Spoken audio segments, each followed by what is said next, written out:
है ओम शांति आश्रम में, और ये आपका मेडिटेशन पॉइंट है, ये ध्यान केंद्र है जहाँ की सत्य को समझने की हम लोग चेष्टा करते हैं। एक सवाल पूछिए, बेहतरीन सवाल।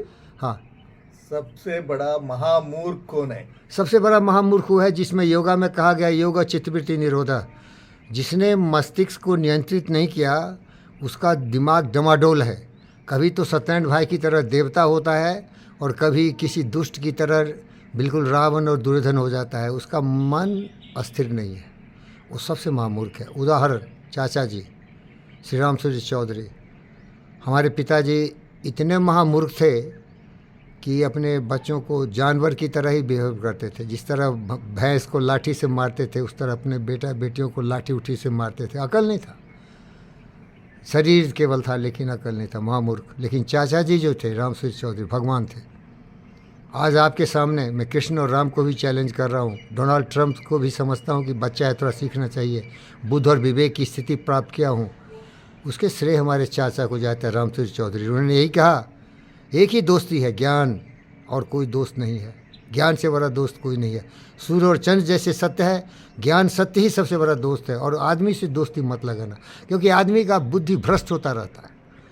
तो चाचा जी थे, बाद में उनकी भी बुद्धि भ्रष्ट हो गई, क्योंकि ये प्रकृति है, योगा चित्तवृत्ति निरोधा, क्योंकि उनका ही बुद्धि भ्रष्ट हो गया। एक दिन की बात है कि जब मैं अपने गांव में रहते थे तो वहाँ एक नाला होता था, कल, हैंड पाइप, हैंड पंप, और बहुत गंदा था। वहीं लोग खाना उना धोते थे तो उसमें कीड़े उड़े हो गए थे, तो पिल्लू आ गया था, पूरे घर में घूमता था। तो मैं तो बिल्कुल साधक था, तपस्वी था, सोचा आज इसको साफ़ करना है। इतना साफ़ कर दिया कि मंदिर जैसा हो गया, पवित्र और साफ़। आके बोले ज़रूर लाला किया होगा, और बोले कि हमारे पास में 10-20 बच्चे हैं, सब मर जाए लेकिन एक ही ऐसा रहे। एक सूरज काफ़ी है हज़ारों तारों से। समझ रहे हैं? समझ रहा हूं। Point one. लेकिन मेरे विचार बिल्कुल स्वतंत्र हो गए, क्योंकि ज्ञान आ गया ना। तो मैं ईश्वर चंद्र विद्यासागर, राजा राम मोहन राय, देखा कि महिलाओं की परिस्थिति बहुत दुर्गति है। ये औरतों को बेचते हैं, खरीदते हैं, इसकी शादी में डौरी मांगता है, नहीं देता है उसको लात जूता मारता है। अपनी बहनों की शादी के लिए मैं बहुत जगह गया, कोई भी पैसे ही पूछता था। लड़की क्या है, सुंदर है, अच्छा है, पढ़ी लिखी नहीं है, लेकिन पैसा पूछता था।